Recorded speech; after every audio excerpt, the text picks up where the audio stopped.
To my channel study का कीड़ा। आज मैं आपके लिए पीरियड ऑफ इंग्लिश लिटरेचर की एक नई वीडियो लेकर आई हूँ, जिसमें हमको लिटरेचर की जो dark age, Anglo Saxon age, इनके बारे में हम आपको बताएंगे।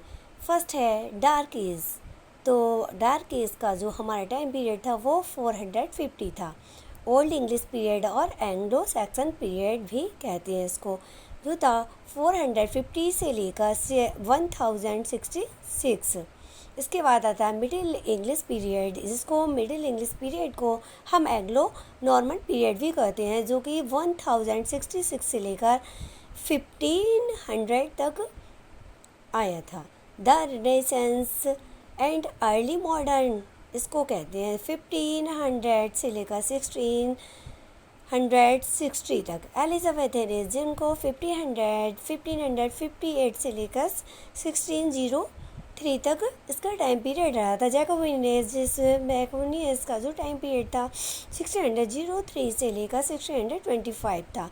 कैरोलिन एज था 1625 से लेकर 1649 तक टाइम पीरियड कैरोलिन एज का रहा था।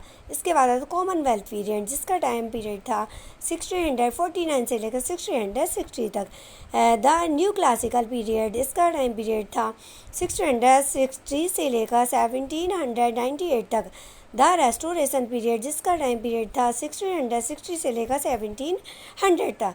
द एंगस्टन एज, इसको हम age of the Alexander Pope भी कहते हैं, जो कि 1700 से लेकर 1745 तक रहा था। द एज ऑफ सेंसिबिलिटी, जिसको ट्रांजिशन पीरियड भी कहते हैं, एज ऑफ डॉक्टर जॉनसन, जिसका टाइम पीरियड था 1745 से लेकर 1798 तक।